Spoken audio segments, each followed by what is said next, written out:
Salut, comme vous pouvez le constater, c'est les premiers disques durs à tambour hein, de l'époque, des années entre 60 et 70. Bon, à 70 c'était un petit peu mieux, mais on dit entre 1950 et 1960.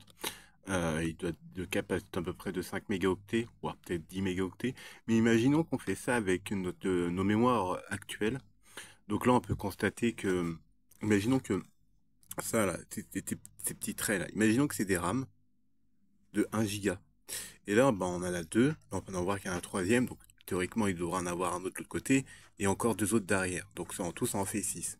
Et quand on calcule, bah, ça fait justement, on en mettrait 32 ici, 32 encore là, fois 6, et donc on arriverait sur 92 gigas, si on prend chaque barrette de 1 giga de RAM. Donc si on prend de la DDR1, qui est, bon, c'est une mémoire dépassée maintenant, mais disons qu'on met justement 32 fois 6 de RAM. Donc bah, 92 barrettes. Donc on arriverait bah, justement à 192 gigas de RAM, mais ce serait pas de la RAM.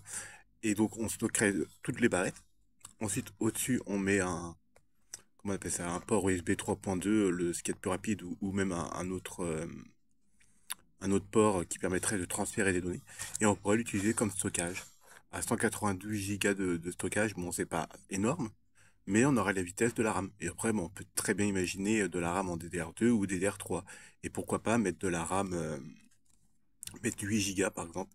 8 Go, 8 Go x 30, ça fait, euh, alors, 256 fois 6, on est sur, on est sur 1536 Go si on met des RAM de 8 Go. Donc après, bah, si on double, on arrive à 3 Tera quasiment, un peu plus de 3 Tera. Donc si on met des RAM de 16 Go, bah, on arrive à 3 Tera à une vitesse de la DDR4. Après, si on met de la DDR5 avec 48 Go, là, faut que je fasse le calcul là. C'est trop long. Mais si on fait par exemple des RAM, on met des RAM de 48 qu'on trouve dans le commerce, hein, par exemple sur matériel.net par exemple, ou autre vendeur d'électronique, bah, on arriverait à, avec des 48 Go, on arriverait presque à 9216 Go. Donc après, bah, je laisse imaginer quand on met des RAM de 64 ou 128 ans, ça va, là je vais faire le calcul, ça fait 64 fois 6, euh, non, 64 fois 30, 32, donc 64 fois 32 fois 6, là on arriverait avec des RAM de 32, on arrivera à 12 Tera, en gros 12 288 gigas. Donc on arriverait sur un stockage bah, de 12 Tera sur des RAM de 32 gigas, ouais, 64 gigas. Donc après bon, moi j'étais parti de base à réfléchir sur un truc comme ça, mais sur des vieilles RAM, hein, de la DDR1 voire de la DDR2. La DDR1 bah, jusqu'à 1 giga en tout cas. J'ai cherché un peu pour de la RAM en DDR1 en 2 gigas, j'ai pas trouvé sur internet, mais je sais que ça existe. Et la RAM en DDR2, je sais que 2 gigas ça existe, mais 4 gigas, je sais qu'aussi ça existe en DDR2, voire même 8 gigas, je sais que ça existe. Donc, en recyclant en prenant les vieux procédés les vieux procédés des anciens disques durs dès l'époque 1950, on reprend le même modèle de conception de ce qu'ils ont fait, mais sauf bah, au goût du jour, quoi. Enfin, dans le sens avec notre technologie, donc on mettrait nos RAM, comme j'avais dit, les 32 Go par slot, si je peux dire. On fait ça x6, hein, vu que c'est un cylindre, et donc x6, et donc après on met toutes nos RAM, et après bah, il suffirait d'avoir un ou deux ports. Après, bah, je pense qu'il faudrait un port peut-être PCI ou quelque chose qui va plus vite que la RAM actuelle. Il faudrait qu'on aille c'est en giga hein, de vitesse, mais on pourrait utiliser nos vieilles RAM et les mettre dedans. Après, la consommation sera pas si énorme que ça, parce que la RAM en DDR5 a fait c'est du 1 V 2, je crois, si je dis pas de bêtises, et les RAM en DDR3 c'était de la 1,5 volts par RAM. Donc on pourrait arriver à bah, un truc de base, par exemple, il serait à 192 gigas, quoi.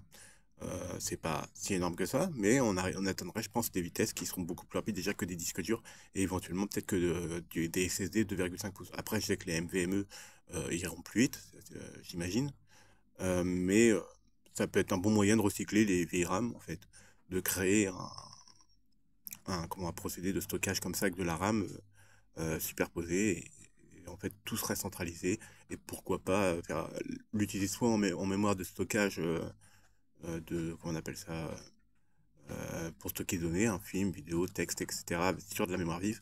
Après, sur le support en dessous, il faudrait mettre des batteries, de façon à ce qu'il y ait une coupure de courant, ou que si on le débranche, qu'on a une autonomie dessus, de façon à ce que s'il n'y a pas de courant, que la mémoire se vide pas, parce que la mémoire bah, se vide.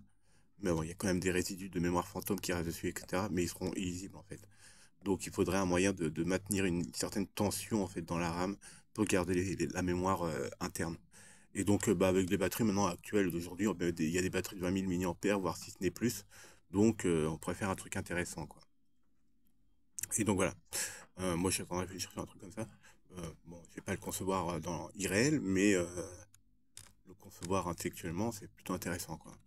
Et donc si j'arrive à me procurer ce genre de choses, et voir avec des Raspberry Pi, ou même voir, je sais même pas si avec si en contactant une entreprise d'électronique, si on peut demander des composants sur mesure. Si c'est pas le cas, après bah, on peut aller faire, faut les faire soi-même, quoi. Mettre les contrôleurs et tout bordel, tout ça. Euh, je pense que je serais capable de le faire.